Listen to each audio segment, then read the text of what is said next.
जान गेलै कोना ओरा बागे माय ओरा बागे भिक्की बाजार मधुबनी। ओरा बागे माय हे गे माय दिल चोरा ललकै उ ट्रैक्टर वाला छोराबा नहीं जान गेलै कोना ओरा बागे माय नहीं जान गेलै कोना ओरा बागे माय नहीं जान गेलै कोना ओरा बागे माय दिल चोरा ललकै उ टेम्पू वाला छोराबा नहीं जान गेलै कोना ओरा बागे माय नहीं जान गेलै कोना ओरा बागे माय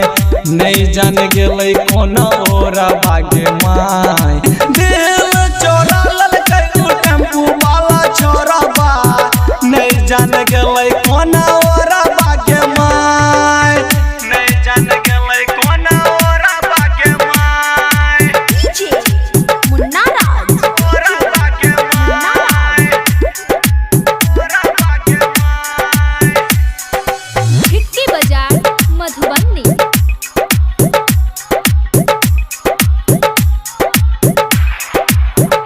हे गे माय कहै छलै तू ही छक्का चांद के चकोराबा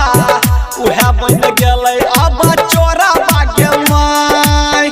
उहे बन गेलै अब चोरा बागे माय उहे बन गेलै अब चोरा बागे माय दिल चोरा ललकै उ ट्रैक्टर वाला छोराबा नहीं जान गेलै कोना ओरा बागे माय नहीं जान गेलै कोना ओरा बागे माय नहीं जान गेलै कोना ओरा बागे माय दिल चोरा ललकै उ पिकअप वाला छोराबा नहीं जान गेलै कोना ओरा बागे माय नहीं जान गेलै कोना ओरा बागे माय डीजे मुन्ना राज। ओरा बागे माय भिक्की बाजार मधुबनी। नहीं जान गेलै कोना ओरा बागे माय हे गे माय राइटर चंदन चरण छलै दीपक राघवपुरिया उहे छलै हमर दिल के चोरा बागे माय उहे छलै हमर दिल के चोरा बागे माय उहे छलै हमर दिल के चोरा बागे माय दिल चोरा ललकै उ डीजे वाला छोराबा नहीं जान गेलै कोना ओरा बागे माय नहीं जान गेलै कोना ओरा बागे माय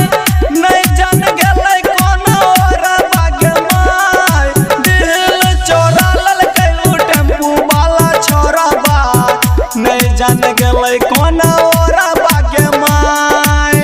नहीं जान गेलै कोना ओरा बागे माय नहीं जान गेलै कोना ओरा बागे माय दिल चोरा ललकै उ टेम्पू वाला छोराबा नहीं जान गेलै कोना ओरा बागे माय